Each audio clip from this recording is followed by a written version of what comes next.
Welcome back to the Infinite Lifetime Sutra. I'm your host Angelina. I'm Dhamma.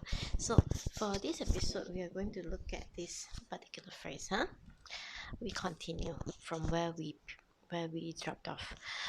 得佛边才，住普贤横，善能分别众生语言，开化显示真实之际，超过世间诸所有法。Okay, so this particular phrase, again, there is a mention about Pu Xian. Okay, our Samathabhadra Bodhisattva. And we're still talking about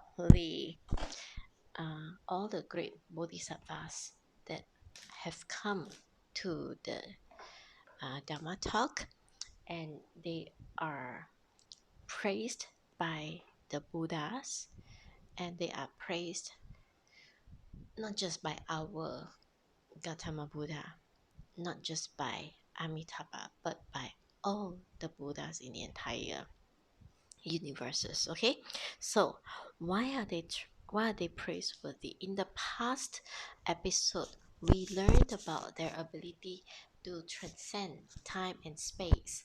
Okay, their knowledge, their wisdom is nothing lesser than the Buddhas themselves. Okay, the wisdom is already surpassed, and some of them actually they manifest as bodhisattvas just to set an example to us.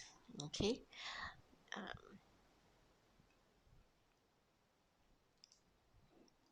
many episodes prior, okay, my early episodes, I've also given the example which I picked from Master Jin Kong's talk. Okay, pick the example of the entire world as a huge theatrical stage, and every time the Buddha and the Bodhisattvas they come to our world as the actors and actresses, okay, taking on different characters, taking on different roles to show us, set an example to us, okay, on the right conduct, on how to practice Buddhism, on how to do what they did, okay, to be able to achieve where they are.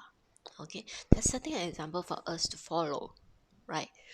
For example, if we were to look at a normal theatrical play, okay, there will definitely be a lead actor, okay, somebody to take lead of the entire show, and there'll be supporting actors and actresses. So the lead, okay, in our Buddha world, in our current Buddha world, that means Gautama Buddha's world. Okay, so Gautama Buddha was the lead actor. Okay, what did he do? In our previous episode, we have spoken that he had come down from Tusita heaven based on the request by the devas, heavenly beings, and then he saw that it was also the opportune time for us all, okay, the rest, those in this Buddha world, to benefit from his appearance, benefit from his performance, to show us about being a Buddha. Okay, so he came down. The script is always the same, coming down to a super wealthy family. That means coming down as the prince of a huge kingdom with the potential of becoming a universal monarch. Okay, and instead of going towards the path of being financially wealthy, okay, being materially rich, being able to control the entire world, he had taken the path of letting go of this thing that binds him as the universal monarch, as the king, as the emperor, whatever you call it, okay, into the role of a Buddha, a universal teacher of the Dhamma, okay, of the universal truth. What is the Dhamma? The Dhamma is actually the universal truth. So he took on this role, and then around him, all those people who are around him before, during, and after are the Buddhas and the Bodhisattvas from other worlds or from our existing world manifesting themselves to take on these roles. Okay, otherwise, what do you think? How did they say that in the Theravada Buddhism, right? The Dhamma books, they say that Ananda was somebody who was not able to even become a Sotapanna while our Lord Gautama Buddha was still alive, before his parinibbana, while he was still teaching. Lord Gautama Buddha was able to teach so many people. All the we always read about the 500 arhans and things like this. But Ananda, being his youngest cousin and being the one closest to him, being the one who listens to him the most, is not benefiting from it. He did not, you know, if we could have asked, I think a lot of us would have asked the question, why didn't Gautama Buddha just sit there, teach their teachings? Because he has the foresight to understand our nature, our learning nature. Okay, some people, they will need to learn through listening to just one Dhamma talk. Some people need to learn through a debate with him. Some people need to learn it as a lesson, okay, a practical lesson. So why didn't our Lord Gautama Buddha do the same for Venerable Ananda? Okay, but after Venerable Ananda had taken on the seriousness of practice, then only he sat in meditation and achieved sainthood.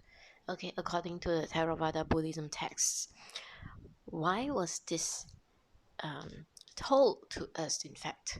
How did all these people know and document it into the Dhamma books for us? Okay, this is actually a script that will appear in all the Dhamma worlds, almost the same thing. Okay, only the characters and the people may be different, but all these, okay, even Ananda himself could have been a manifestation of one of the bodhisattvas, the grand bodhisattvas, or a distant Buddha from another Buddha world. Could have been a manifestation to show us, to become an example to us. Okay, as in the case of even when our Lord Buddha is no longer here, if you go into practice, ardent practice, then you will still be able to achieve. Okay, at that stage where you read the story of Gautama Buddha, okay, that book, you would have known that Ananda at the time, he was grieving, he was crying so hard, and he took on the path of, really sad that the Buddha was leaving, and instead of just lamenting and then everything, he just remembered all the teachings, and then he went into practice seriously, sat in meditation according to the Theravada Buddhist text, sat in meditation, and then he achieved his concentration, his jhana and everything, and then he reached his sainthood, his first achievement. So it means that as long as you follow the Buddha's teachings, you will be able to achieve the sainthood. Okay, this could actually very jolly well be a manifestation of one of the bodhisattvas, showing us that this could be done, right? So when our Lord Gautama Buddha, before his parinibbana, people have asked the question, so after you have gone, who do we refer to? We, as in us, the humans, those who have not reached anything. Okay, how are we going to become a Buddha? When we have the desire to become a Buddha, what can we do?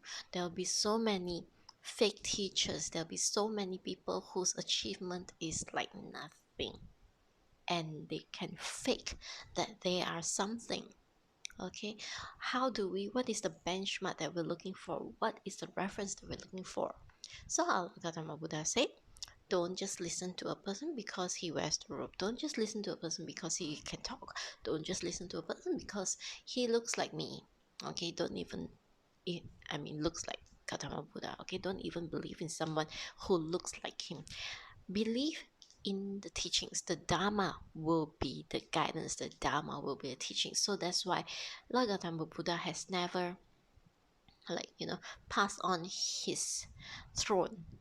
Okay, I can call it his throne. Because this is how we understand, like a huge kingdom, you just pass it on to the next heir of the kingdom. But he had never passed or or even like appointed any one person to become the his successor. Okay, he has never done that. In fact, what they did was that the 500 great arhants, okay, those who have transcended together with Ananda, they just make the collection of all his teachings into the books that we have today.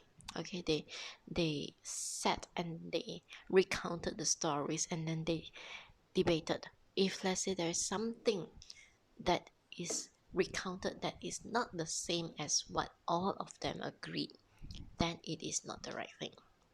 This is again another demonstration for us, when we're talking about all this consensus and things like this. It sets an example for us to know that there is, like now in companies, right, a lot of things are actually based on the arbitrary kind of judgment, the decisions of one person. Okay, or it could be something like I don't know what examples that I can share with you that will actually be like, he said that, no, he didn't say that, so come, let's see a majority. Okay, it didn't happen that way.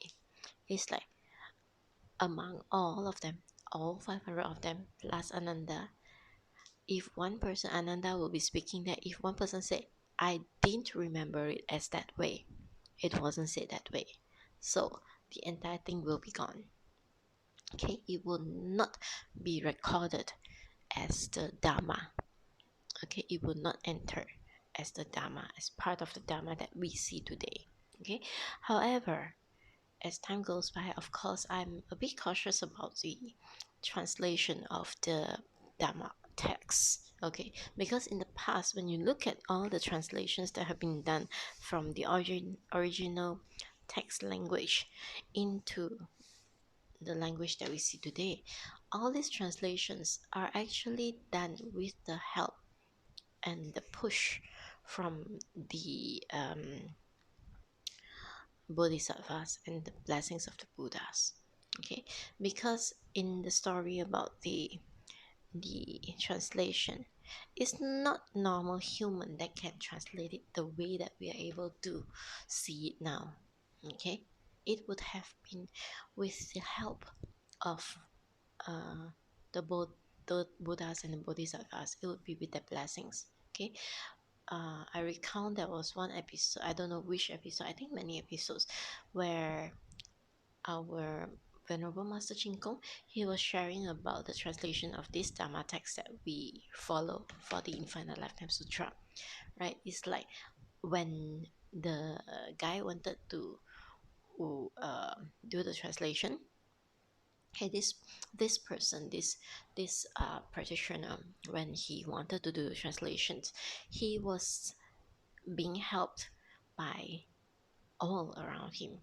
Okay, he suddenly, when he need these books, he get this book, he need that book, he got that book, and things like this. So it was with the blessings of the Buddhas and the Bodhisattvas. It is not just by random or by his academic pursuit or will to do the translation. And he did the translation like so fast, compared with a normal human feat. It can't be done that way. And the way that it's been presented, it was with such perfection, okay, that it brings to the essence just as intended in the original sutra itself. So there is a lot of, if you start practicing, okay, you will encounter a lot of these things happening. Okay, you'll encounter a lot of these things happening, and it is not going to be, everything will happen for a reason, and you will think that, wow, things just piece themselves together that way. Even if your normal daily life, if let's say you look back to your past, to your present, okay, when you look to your past, then you realize that, well, all the people that you meet, all the experiences that you accumulated, it leads you to where you are presently. Okay, like me, for example, when I wanted to start with this YouTube channel to share the Dhamma, okay, I had this thought, I had this desire of doing this, but you all know I'm English educated and the resources are limited. Somehow I'm able to read the Chinese text. Okay, somehow I come in contact with this book, right? I was saying that I don't know how to, because this text itself is all in classical Chinese. Okay, I'm English educated. I won't be able to interpret it the way that I think will be satisfactory even to myself. But somehow I just come across this book that has there's like a teacher's manual, okay, with all the detailed explanations and everything, line by line. In fact, if I can just show you guys line by line. Okay, it has the stanza, and after that it has a line by line explaining almost every single word inside the sutra itself, okay, in depth. And this is the thing that I'm translating and speaking to you in English about. Okay, so it has all these things, okay, going on, and this will also be a blessing by the Buddhas and the Bodhisattvas. Okay, my ability to share it with you in English is also a blessing, and I'm sure that behind the scenes, around me, okay, in front of me, behind me, and all this, there are unseen forces protecting me and helping me do this, okay, guiding me along the way, which I'm very thankful for, because then I'll be able to do this, okay, and I hope to do it right, because if I have to do it wrongly, then I will be sent to hell. This is the danger about doing Dhamma talks. You talk it wrongly and then you share the wrong ideas to people, there is a good chance that instead of becoming a Buddha, you'll actually end up in hell for saying the wrong things, teaching the people the wrong things. Okay, so all this at the same time, all the eloquence, the ability to be fluent in the Dharma, and it's not just that. Okay,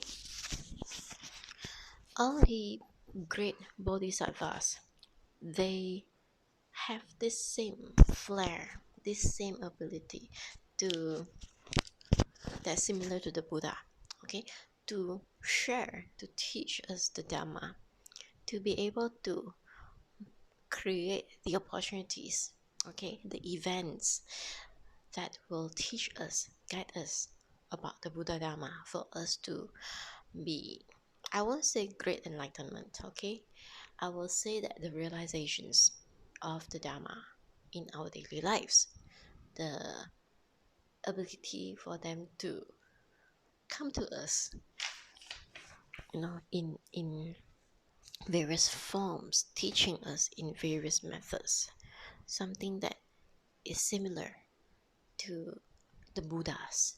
Okay, and all of them are actually following the Samattabhadra Bodhisattva's 10 vows. Okay, we go back to our earlier videos, I would have explained about the 10 vows very detailed. Okay, in as detailed as I'm able to, is as detailed as one vow per video, if I'm not mistaken. Yeah, one vow per video. So there are 10 vows, is almost like 9-10 videos. Okay, so all these qualities, right in front at our sutra, the front part of our sutra already said that all these bodhisattvas, they are followers of the Samattabhadra Bodhisattva's 10 vows, and each of them to the 10th vow, Dao Gui Ji Le, that means they return back to Pure Land. Okay, 倒贵 returning 极乐 the ultimate bliss, ultimate happiness. Okay, when you are 乐 is happiness. When you're happy to a certain, to the ultimate, it is actually bliss. Okay, the kind of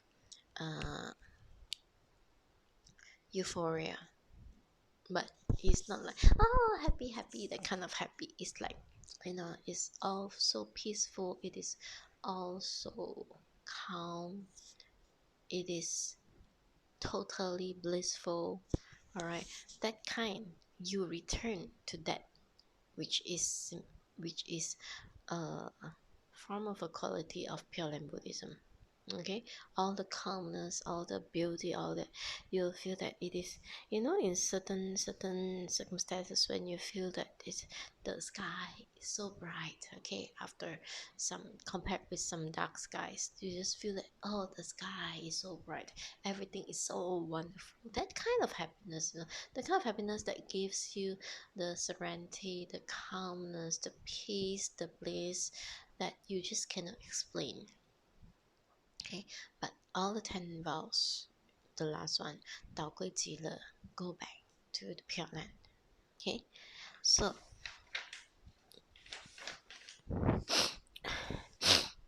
okay, 圣能分别众生语言. So they talk to us, right? All these Buddhas and Bodhisattvas, they manifest to be around us, physically seen or not physically seen, as humans or as animals or whatever, okay, that we can resonate with. And if they speak, they understand our language. Okay, they could manifest into somebody who can speak a foreign language. Okay, or they could be manifesting as somebody that is same, just like us, okay, in our same country, for example, and they can understand our language, we can understand their language. Okay, when they talk to us and we can understand them, it's not that we understand their language, it's actually them understanding our language. Okay, language is a way that very funnily humans may have interpreted, like for example, me myself, I'm in Malaysia, so I can speak English, Malay, and Chinese dialects. So Chinese dialects, I speak Cantonese, Hokkien, Mandarin. Okay, so a lot of times you can say that I understand other people's language. Okay, but for me, I turn it the other way. It is them understanding my language, the languages that I can converse in. They just so happens that I am able to listen to them and understand. Okay, they are the ones who are feeding me with the words that I can understand. Okay, for in my profession as a communicator, a lot of times also they say that you have to piece your write-ups, okay, your content, into a way that people can understand.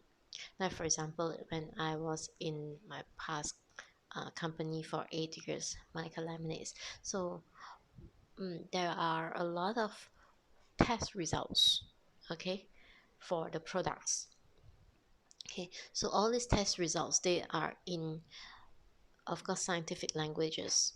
They come, how test results are like. They will tell you the method of the testing, the based on which methodology, based on which certification. So what is the step by step and everything inside the manual, and then after it has been tested, the result is, they won't tell you a result whether it's pass or fail. Okay, all these lab results, they'll just tell you a result. Your reading is, even if you look at your blood test readings, okay, they'll tell you that, oh, this one is below this this number, this particular number. Another side, it'll tell you that below this particular number, then it is normal. it's okay. And then whether it's positive, negative, and all those things, whether the substance that they have been testing you for is existent in your blood or urine or not. Okay, so it's either, if it's not existent, they'll tell negative. If it is there, then it's called positive. Okay, so if you have never encountered that kind of learning, okay, about how to do science, any kind of science projects before, experiments, okay, sorry, I think someone was drilling up there just now. So if you've never done kind of things before, then when you look at the positive and negative, you may have a different conception of it. Okay, it's like, is it positive that is good, negative that is bad? Okay, that's what we learned. But negative in the blood, that means that it is not found, this substance is not found in your blood, so it's negative, which is a good thing. Okay, so drilling. Okay, hell, it's afternoon. Okay, so we're not going to let them interrupt us, we'll just continue, right? So they, when you interpret this thing, okay, and you have to write it into a layman term, that means I am fluent in this language, in the science language, and I'm also able to translate it into a layman language. Okay, same for the bodhisattvas. Okay, when you are fluent in this language and it knows that you are fluent in, you are not fluent in it, they will translate what they know into a language that you are fluent with. Okay, so the same thing, when I encounter people, right, they converse with me, that means they are explaining things that I don't know to me into a language that I can understand. Okay, we see it the other way, instead of just us being the teacher teaching them, but actually they are the ones that are teaching us. Okay, remember, in any journey at all, there are always teachers, two teachers, one teaches the good, one teaches the bad. Okay, in any journey at all, whenever there is at least three people in presence, one teaches the good, one teaches the bad, and so all this teaching will translate into our own understanding, and how they teach us will be based on our ability to understand. It's not based on their understanding, it's based on our ability to understand. So anytime at all the time, I am always the student, right? I'm not the teacher. In fact, now I'm doing this recording. Okay, I speak in a language that you can understand. Okay, I am not teaching you. Okay, I'm not the one teaching you, but you are the one that is understanding me, right? So you have to, if you want to become a student of the Buddhas, okay, you have to take on this mindset, you are the student. So even if my recording is this and I'm translating all this into English language for those of us who speak the English language, it is not that I am teaching you, it is actually you being able to understand what I'm talking about and to watch it, so that you know it benefits me. Okay, it benefits me as a student. You will be, if I say the wrong things, then somebody is bound to put into comment and then question me for my ability to do this, right? There will be things like that. Okay, so 分别众生语言开花真实之际。 OK， 一切法的离体现象照样的真实相。Okay, when the Buddhas and the Bodhisattvas, they manifest as people or non-people or whatever around us to teach us based on the language that we can understand. Okay, they are teaching us the universal truths. Okay, they won't be teaching us worldly gains. Okay, they're not here to teach us how to become a billionaire. They're not here to teach us how to become the richest person in the world. Okay, they won't be teaching us how to accumulate greed, how to accumulate hatred, how to accumulate anger. They won't teach us this. But what they will teach us is, they will teach us how lessons, okay, that will lead us to understand about the greed, anger, and hatred that ties us into this mundane world. They will teach us that there are other ways to live that is much better, right? They will teach us about letting go so that we can lead a more peaceful life, a happier life. Okay, in the past episodes, I've always said, do we really need all the money in the bank? Do we really need to have all the things there are? Okay, I don't know who was the actor that because it was just part of an interview when I just turned on the radio, one day. I just turned it on, and then after that, it's like suddenly there was this interview going on, and then the the male actor that they were interviewing, I don't know the name. I really don't know who was the guest that they were interviewing. He just said, when uh, if I don't earn that much money, it means that I don't have a need for that money. That's all. So when you work so hard and then you earn all that money, and when you have all that money, and then you get into all kinds of illnesses, so that money is being put into the treatment of the illness, right? But if you don't have that money, if you don't earn that kind of money, it means that you don't have a need for that money. Okay, so it is actually also emulating to us, giving us, setting us an example. All right, do we need all that money? We don't need all that money. What is the way that we can put a good use of the money for? Okay, if let's say we earn a lot of money, usually in my own case, for example, every month I will be giving out a donation. Okay, so the money I have sufficient for my daily living. The money I'll have sufficient for me to, if let's say for example I would like to change a new car, let's say. Okay, so I will need to keep an amount of money. So I still have savings, but I don't have that much savings. Okay, yet I have that enough savings, and then the rest of money I may put it out to a fund for me to accumulate for uh to purchase the big ticket items. And then there's also the kind of money where I give out to charity. Okay, that way I just keep giving out to charity, and I will say that I actually even forgotten that it is all the charity is like something that I must give every single month. Okay, and at that point I can give you a very clear example. Like for example, in my particular case, when the karma was right for me to buy this house with my boyfriend, and for us to, the time is right for us to move and live in together, right? The house itself, we went to view a lot of properties. Okay, we went to view over 20 properties, right? But it's like the price is right, but then the house is not right. The house is right, but then the price doesn't seem right. Or maybe there was just something weird about the house. There are some houses that when there was one house that when we went there that night, both of us had nightmares.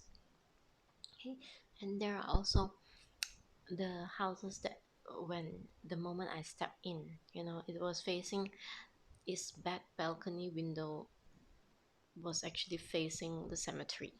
Okay, so when I went in, I just immediately felt dizzy and things like this. That we have viewed over 20 properties, and this house was actually the very last property that we viewed.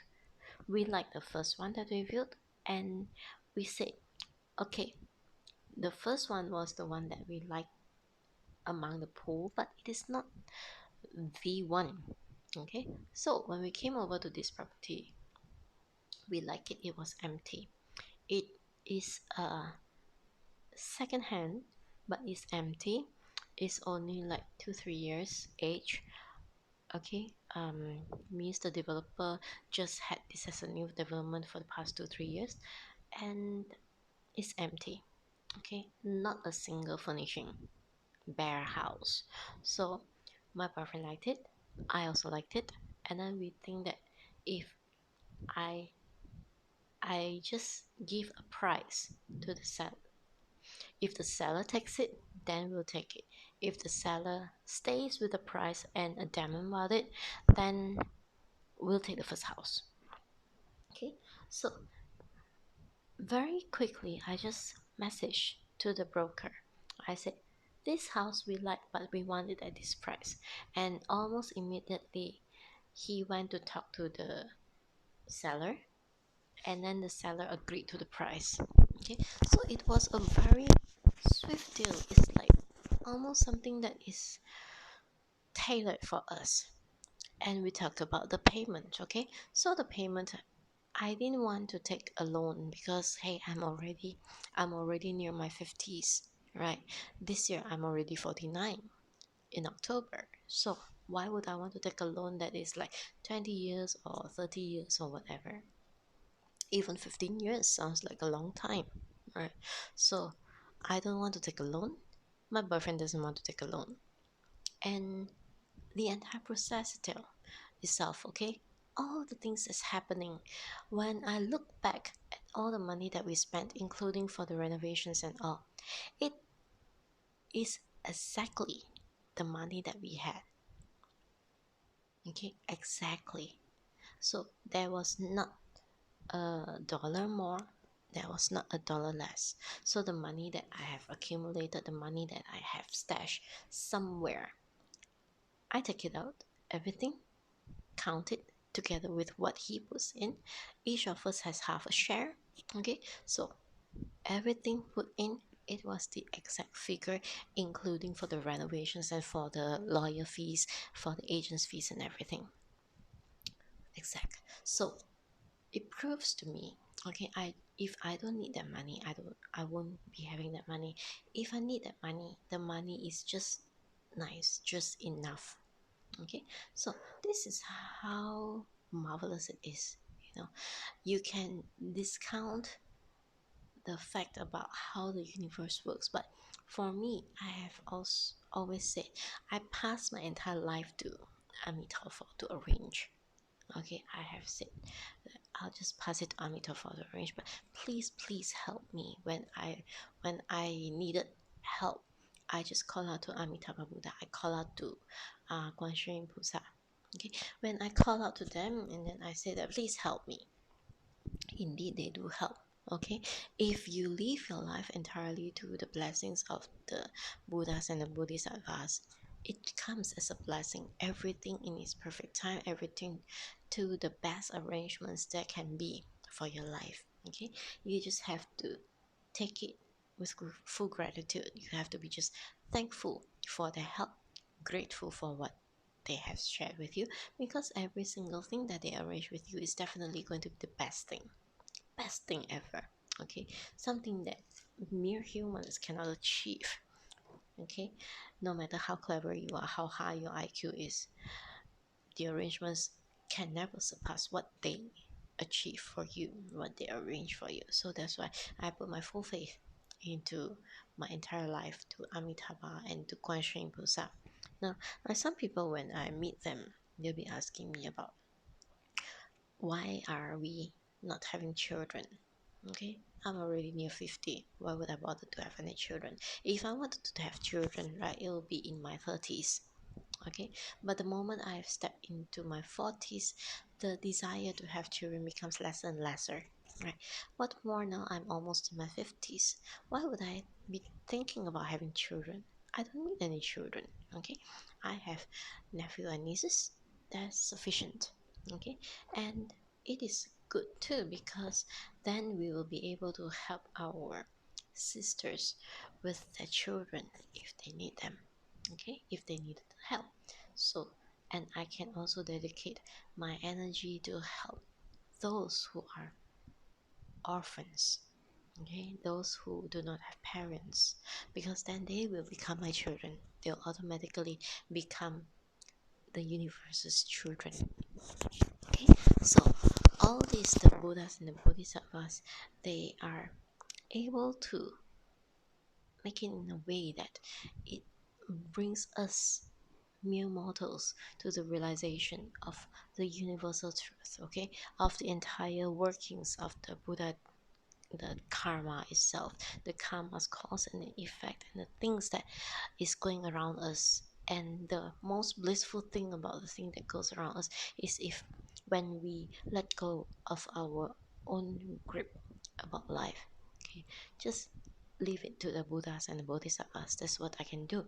And I don't say that you become effortless, okay, I don't say that you totally give up on everything and then just lie there straight and expect money to fly in from the sky. No, I'm talking about you still being an example to others. Okay, you are working seriously in your profession, you contribute to the society, you have positive input to your team, okay, and then you earn your salary, you earn the money that is due to you for this period of time. Okay, you earn it honestly, you put in the effort and you earn it honestly. You don't need to be like earning because like the trend of the society is that I want to earn to become a millionaire or a billionaire or whatever gazillionaire as soon as possible before I turn 30 or before I turn 35 or whatever, and after that I want to enjoy life. Okay, nothing wrong with that kind of thinking. If let's say that is exactly what you're doing, okay, you just earn it fast forward and then you are not going to harm other people or other beings during your ordeal of doing this, of earning this, and you, it is not by the greed, okay, of earning more and more and more. It's actually by your thought of that after I have earned this enough, then I'm going to stop working and I'm just going to, you know, slowly utilize this money to live on my life until I die, right? If it is really that way, then it's that way, okay. But if you have to look back at the some of the people, some of the more prominent people, okay, people who are low profile, people who are um, in their private lives, they are more stable, they are very hardworking people, they are those whom we can see as examples to the society. Like for example, um, Warren Buffett. Okay, Warren Buffett, he has never said anything about retirement.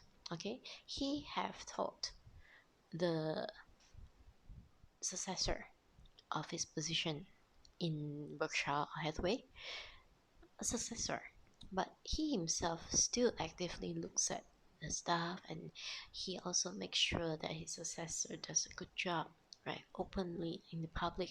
He does not question anything, but I'm sure his successor still takes him as a mentor for any decision for the business. So and if you look at people like Stephen Chow, I've always used him and Louis Koo as examples, right? Because Stephen Chow, he works hard. He has so many blockbuster movies. I mean, like, not really those award-winning movies that much, but more about those movies that earn him money, earn him reputation, popularity, and stuff like this. But after he earned all those money and you still see that he is riding a bicycle going around in Hong Kong, or you look at Chow Yun Fat, he takes the bus and people can see him going to the coffee shop for breakfast, you know.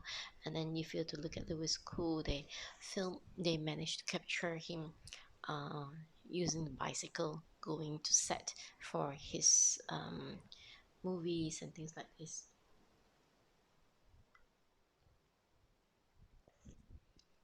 Stephen Chow has donated a lot of his wealth until he said that he actually don't know how much he donated. He didn't count, but there were visible records, those records that they managed to dig. He donated to a lot of things. Okay. And then Louis Koo, when people didn't know about him, they think that why is he like accumulating all this money and he's not getting married, you know, doing all these dramas, that movies that are, you know, some are just crazy, plain crazy movies that makes no sense at all, you know. And he still continues to make movies because at one point of the interview he said that many people still need him, and then they couldn't understand until it was discovered that he had donated to built like already 100 schools in China. And when interviewed, he still said that he has never had any thought about retirement. He has never had any thought about taking a holiday and stuff like this, because to him, when you are not working, even if you're at home, you're already on holiday. So why would you need to go plan for an external vacation and things like this to call it a holiday? Well, I would say that he is actually very true. The things that he said, when you're not working, is already a holiday. Otherwise, at any moment at all, even when you are looking at, like me, when I read all the news and stuff like this, it gets absorbed into my head, and then all this news that's going on will also actually be useful when it comes to work. So is there any stop to work? Okay, unless I really like throw everything out and I just keep playing games, then maybe I'm not working. But otherwise, if I am reading, or I'm looking at the news, or listening to the gossips of the society, okay, it can all become part of my job. Okay, even if you were to talk about some like all these interviews, they are not set on some solemn kind of interviews. Okay, those things that I've heard about from YouTube about these people is, it's not even a hardcore interview, but it is through interactions, through those, those 15 minutes YouTube stories that they talk about, and then they just ask him and then he answers, or his interaction with different kinds of interviewers asking different kinds of questions. So it's like, all these things is either work or is either not work, and if it is not work, it's already a vacation. Okay, so his logic is very right. And by not thinking about retirement or not thinking about anything, he's already living the very life of freedom. Okay, when he needs, he will go to the shopping mall to buy his groceries. When he does not need, he'll just be working, looking at his scripts, and doing things that he needs to do at that very moment. So, if you were to ask me, he's also one showing us an example of how to live a life. Okay, it doesn't mean that you must need to go on a vacation. You must need to be like, okay, end of the year you have to go somewhere skiing, or is in the if you're from the middle of the year, it doesn't mean that you need to go to somewhere, okay, to cool or to warm, right, depending on how the country is.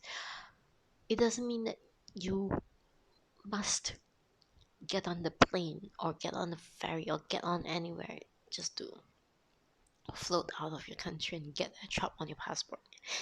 Nothing like that. You don't need anything like that. Okay, so when they understand all these things, okay, the Buddhas and the Bodhisattvas, they are way beyond. Okay, so they understood the reality, they understood the universal truth about things, and they teach us, setting examples to us on how it is, what it is. So eventually we learn from them, and it is definitely far surpassing the worldly knowledge that we are learning. Okay, it far surpasses all the things that the books about our world that can teach us. Okay, it far surpasses everything that our human minds is capable of. So all these great bodhisattvas, they are thus. Okay, they are just like that. So they come and go, living a life, and if we are attentive enough, we have the right mindfulness, we observe them, okay, and then we will be able to see, oh, come to a realization, and then this realization will feel like an enlightenment of something about life, an enlightenment about, so piece by piece, your layers of pollution in your life will actually start to peel off. Okay, peel off slowly at first, okay, but it will eventually peel off until it comes back to your core of your Buddha inside you. Okay, the very first of who you are, the Changji Guang, the ultimate light that you were before your first birth, till to that first ignorance. Okay, so What time is it? Okay, almost 50 minutes. Right, so we shall end today's session over here.